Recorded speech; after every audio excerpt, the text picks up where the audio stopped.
What is going on, everybody? Today we are doing a mock draft of the Dallas Cowboys, the second of our mock draft series. Last week we did the Las Vegas Raiders. Today we're doing the Dallas Cowboys. 7 rounds, 26th overall pick in the first round. Let's jump right into this, man.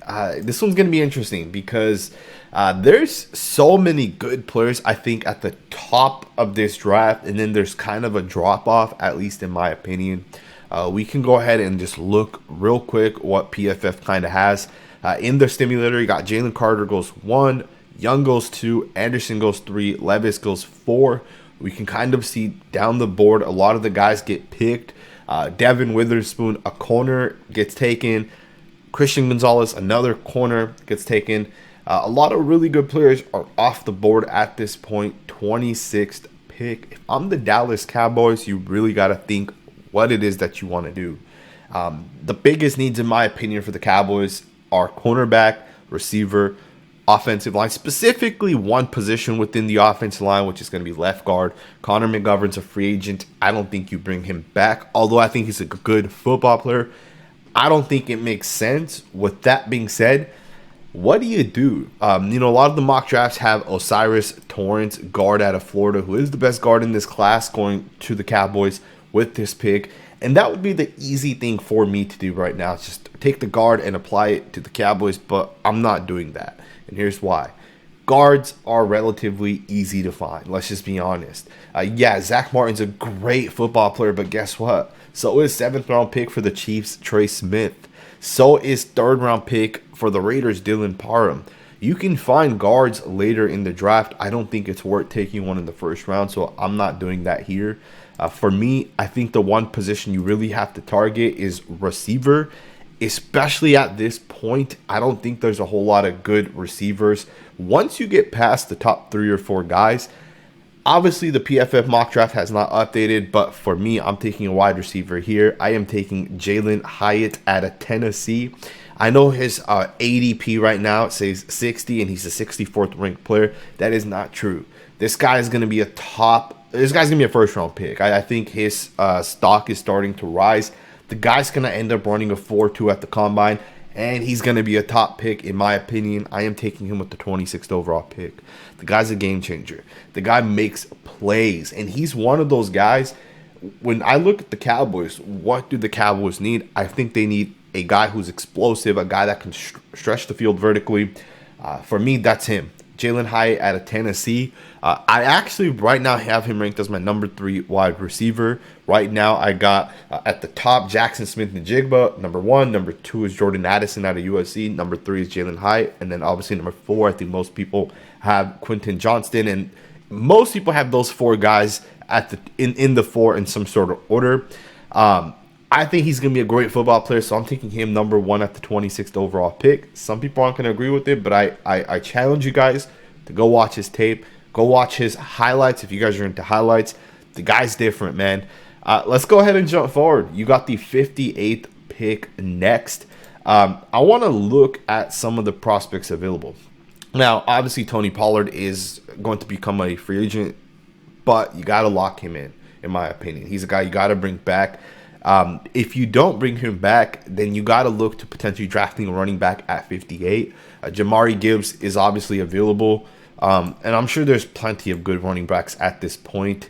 Auburn has a really good running back. Kendrick Miller, TCU, is really, really good. Tyjae Spears out of Tulane, really good playmaker. But again, for me right now, I'm going to look at interior offensive linemen. I think this is a spot where you would want to take an interior offensive lineman.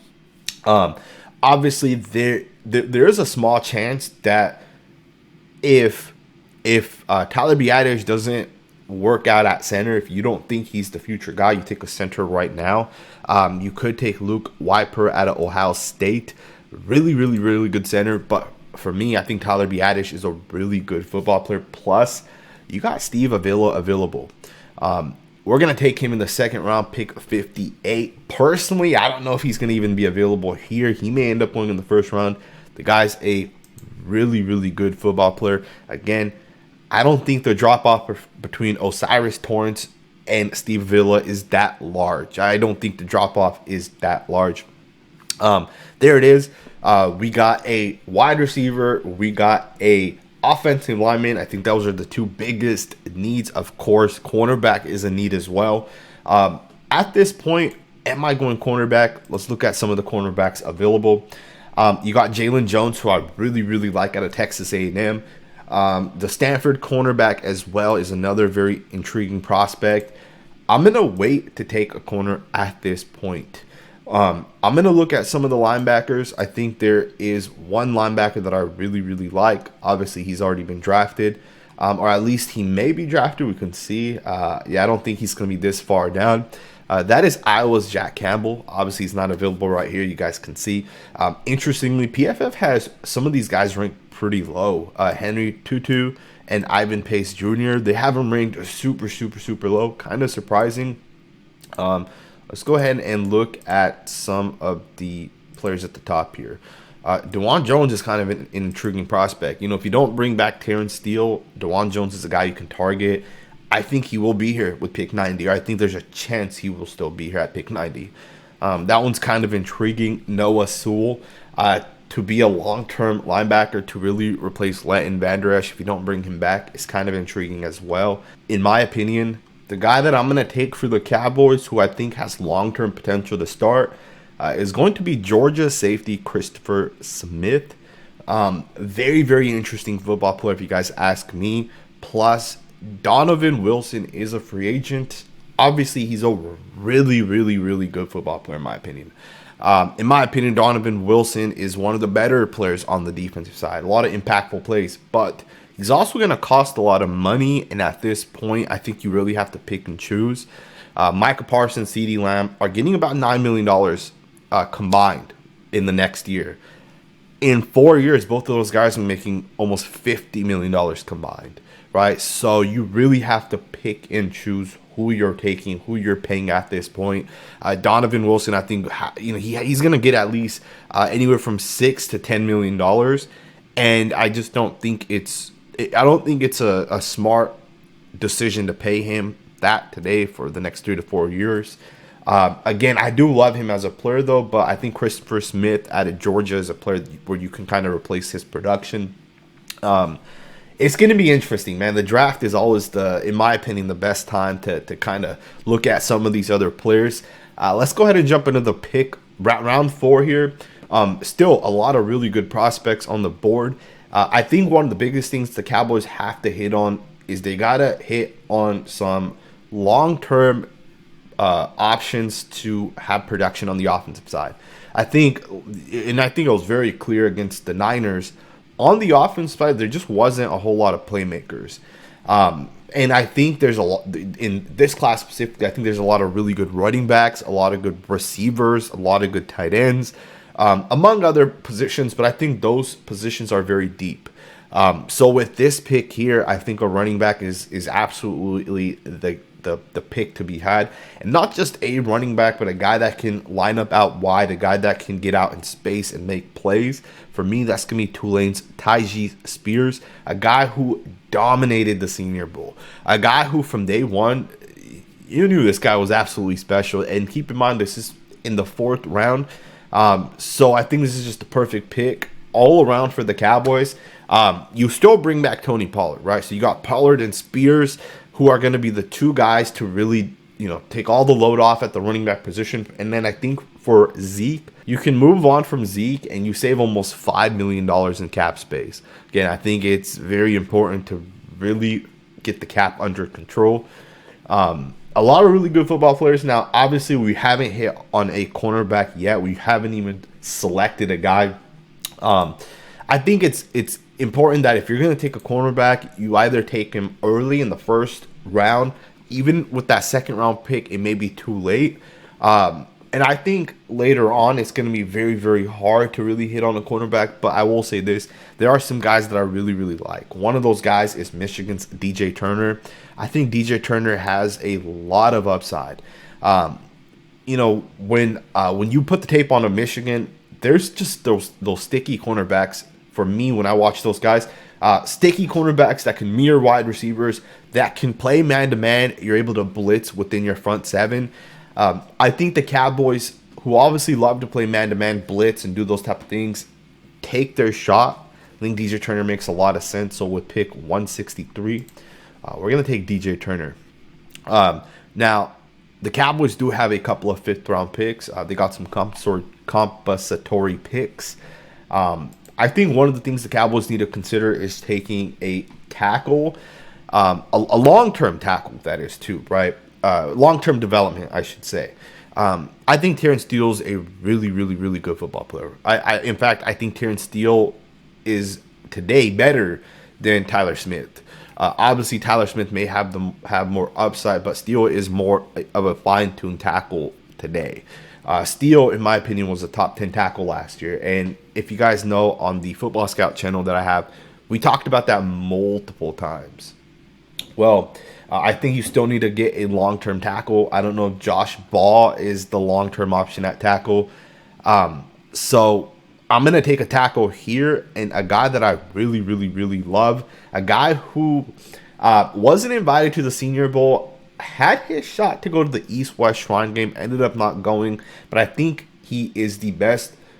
I shouldn't say best. I think he is the third best pass blocker in this class after Darnell Wright, after DeJuan Jones. That is Pittsburgh tackle Carter Warren.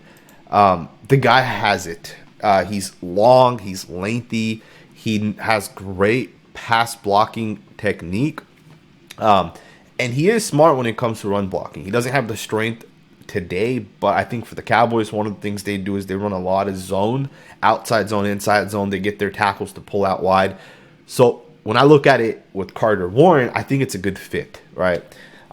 Another guy that I'm going to follow up and take at this point, if he's still available, let me take a look. And this is going to be the long-term replacement for Zach Martin. I think one of the things you have to do with the draft is you got to get long-term replacements for certain guys. And I think you can take a guy here to be your long-term replacement. That is McLendon Curtis out of Chattanooga. If you guys remember, we had another guard get taken last year out of Chattanooga. That was first-round pick, Cole Strange. This is his teammate. The guy went to the Senior Bowl, and he kicked ass. He was the best guard at the Senior Bowl. Some people will say it's Cody Mock. I disagree. I think it was McLendon Curtis, and he may not even be here in the fifth round, to be honest, guys. He may be a top 2 to 3 round guy, but he's here in the simulator, so we're going to go ahead and take him. You got a pick here in round 6. I think one of the things the Cowboys should definitely consider is going to be a long-term backup, right? This isn't necessarily to replace Dak Prescott. This is a long-term backup, right? A lot of offensive coaches, a lot of head coaches who are obviously former offensive coordinators, a lot of these guys have their own backup quarterbacks that they want to kind of develop long-term, right? You get Kyle Shanahan to draft Brock Purdy, who he may not even be the future for the Niners, right? I know it kind of looks like that, but we don't know what Trey Lance can develop into, which means Purdy will just go back into that backup role. Plus, a lot of quarterbacks after their first initial year take a step back. We saw that kind of with Mac Jones, right? So Kyle Shanahan takes a guy like Brock Purdy. John Gruden took a couple of quarterbacks. Josh McDaniels most recently. Brought in Jarrett Stidham. I think Mike McCarthy could look at having a long-term backup quarterback. And I think at this point in round 6, really just taking guys for developmental purposes. All right, a lot of these guys aren't going to start. They're going to be special teams guys, developmental purposes. Guys still develop, right? Don't get me wrong, into starters, star players in the 5th, 6th, and 7th round. But when you get into the 6th and 7th round, you want to look at certain traits. I think Max Duggan at a TCU is an interesting prospect, and I think for the Cowboys, let's get a long-term development quarterback kind of going. Dak Prescott ends up getting hurt. At least you have an option there. Let's wrap this up. We got final pick here, pick 246. One of the guys that I didn't draft was a tight end. I think the Cowboys should consider drafting a tight end. But I'm going to also say if there's a possibility to bring back Dalton Schultz. You know, last year he would have probably gotten paid much more than he will this year. I think you're looking to bring Dalton Schultz back, but I would probably not draft the guy. And if you can't bring in Schultz for cheap, let him walk and go out and get a different guy, right? Go out and get a different guy that you could potentially, bring in and replace him with. You don't need the same production in terms of pass catching. If you get another running back, if you get another receiver, which we got one of each in this draft, you may not need a tight end that can do all of those things, right? But with the final pick, I'm going to go with the linebacker. There's a linebacker that I really like. I don't think he's actually listed here, believe it or not. Maybe PFF doesn't have him, or maybe he was already drafted. But I'm going to take a linebacker with this pick. A guy that I really like is Jeremy Banks out of Tennessee. Tennessee, man, is producing some good off NFL players this in this draft class and the class after. Their right guard is the best guard that's going to come out next year. This year, obviously, they got the right tackle in Darnell Wright. They got the defenseman in Bryce Young, the quarterback Hendon Hooker, the receiver as well. And Jeremy Banks, I think, is another player who's going to be really good in the NFL. Last pick, I like it. I think he's going to be a good football player. Now, obviously, with this mock draft, there's also some things you have to just kind of consider, right? Which is going to be the developmental guys, right, that you already kind of have on the roster. Guys like Marquise Bell, right? We want to see him develop into the third safety potential, that dime linebacker, right? Maybe it's Bell, right? Donovan Wilson plays that position a lot. For me, I don't know if Christopher Smith necessarily plays that, and we know Malik Hooker's not going to play that either. Maybe it's Jaron Kearse continues to jump into the box and plays that role as well. But here you guys have it. And PFF is going to give me a lot of Fs. Obviously, according to where we're taking guys with their big board. But I want you guys to look at this, and I want you guys to watch the tape on a lot of these guys. For me, if the Cowboys take Jalen Hyatt, Steven Avila, Christopher Smith, Tajee Spears, DJ Turner, Carter Warren, mclendon Curtis, Max Duggan, and Jeremy Banks, those 9 guys, I guarantee you, this class right here would be one of the best classes among this draft. I want to know what you guys think. Personally, I think this hits on a lot of different needs. Keep in mind, mclendon Curtis is a guard, so you're going to get 2 guards in this class, right? One that's going to start, which is going to be Steve Avila, and the second one, mclendon Curtis, who's going to be the long-term development. And it's not even development. I'm going to be honest, you guys. mclendon Curtis may end up being better than Steve Avila. There's a chance that he's going to be better, right? Obviously, we get him in the 5th round. He may not be a 5th round pick, but obviously, PFF does PFF things here, right? Or they kind of rank their guys all over the place. In the past, we saw guys like Maurice Hurst, who was PFF's like number 1 defensive player when he came out back in 2018. And we've seen these things in the past too, right? So again, let me know what you guys think, man. Personally, I think this would be a great mock draft for the Cowboys. Again, the Cowboys aren't in the same spot that a team like the Texans are in, right? The Cowboys are Super Bowl bound, right? They're gonna want to win the Super Bowl this year. That's what they have in mind. They don't have in mind, let's make the playoffs, right? So let me know what you guys think, man. Thumbs up, subscribe. I hope you guys enjoyed this content. If you did, subscribe, thumbs up. Let me know what you guys would change about this, and I'll see you guys next time with another video.